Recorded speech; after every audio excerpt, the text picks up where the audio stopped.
Hey everyone, welcome back to English Podcast with Ziko. And Sarah, we're so happy you're here with us today.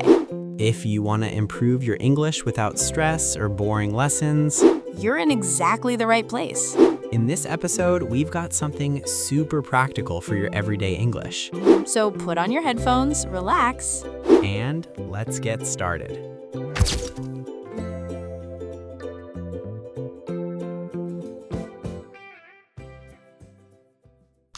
So, Ziko, I was thinking about something the other day when I was ordering coffee. Oh yeah. Do tell me it's about the eternal debate of oat versus almond milk. Haha, not quite.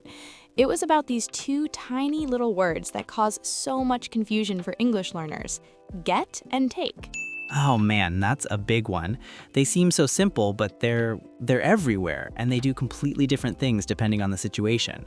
Exactly. So today, we thought we would try to untangle them a bit. We're going to talk about how to use get and take naturally, like a native speaker, without, getting a headache. Or taking the wrong bus. See, I did it. Let's start with take. It feels a little more straightforward, maybe. I think so. The most basic, fundamental meaning of take is to move something or someone from one place to another, right? Like you physically carry it. Right. Can you take these books to the library for me? Or don't forget to take your keys when you leave. I'm moving the keys from the house to outside of the house. Perfect. Or even, I'm going to take my dog for a walk. You're leading him from inside to outside. But then it gets a little abstract. What about transportation? Oh yeah, I take the bus to work every day. Or let's take a taxi, it's raining. You're not carrying the bus. No, that would be impressive. But you are using it to move from one place to another. So the core idea is still there. It's about movement. Same with take the first right when giving directions. That makes sense. It's like you're choosing a path to move along. Okay, what other big uses of take are there? Well, there's talking about time. It takes 20 minutes to get there. Or this recipe takes about an hour. Or like take your time, which is a nice way of saying don't rush. Yeah, and of course there's take a photo, take a class, take a break, take a shower. It's often used for activities. Okay, so for take, we're thinking moving something, transportation, time, and activities. That seems manageable. Are you ready for the beast? Are you ready for get? Let's do it. Get is like the Swiss Army knife of English verbs. It does everything, but its core meaning is about receiving or obtaining something. For sure. Like, I got a package in the mail, or did you get my message? You are receiving it. And this extends to buying things, which is basically just obtaining something with money. I'm going to the store to get some bread. Ah, yes, and my coffee example from earlier. I go to the counter and say, can I get a latte? I'm asking to buy it, to receive it from the barista. Exactly. Now, another huge use for get is to show a change of state, like becoming something.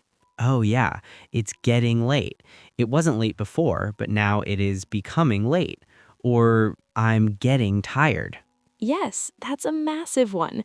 You'll get used to it. Or my hands are getting cold. And it's used for big life changes too. They're getting married. He got a new job. It's all about the transformation from one state to another. That's a good way to think about it. What else is in the get toolkit? Understanding. This is super common in conversation. Do you get what I mean? Right. And you can just answer, yeah, I get it. Or, sorry, I don't get it.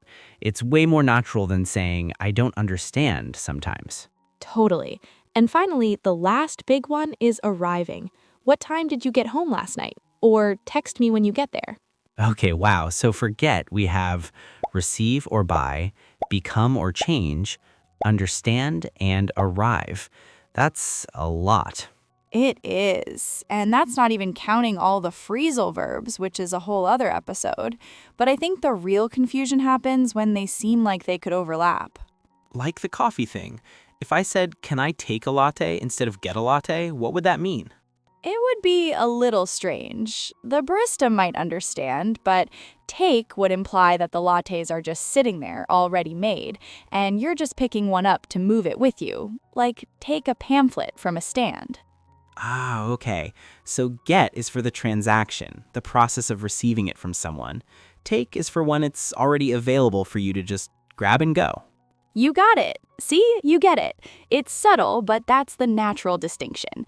The best advice, honestly, is to just listen. Listen to how native speakers use them in movies and podcasts. For sure. The context tells you everything. You start to get a feel for it. So, quick recap? Let's do it. Take is primarily about movement, carrying something, using transport, or choosing a path. It's also used for time and general activities. And get is our superverb. It's about receiving, obtaining, or buying something.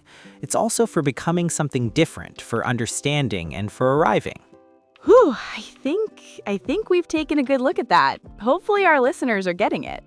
Haha, very smooth. All right, that's all the time we have for today. Don't let these little words get you down.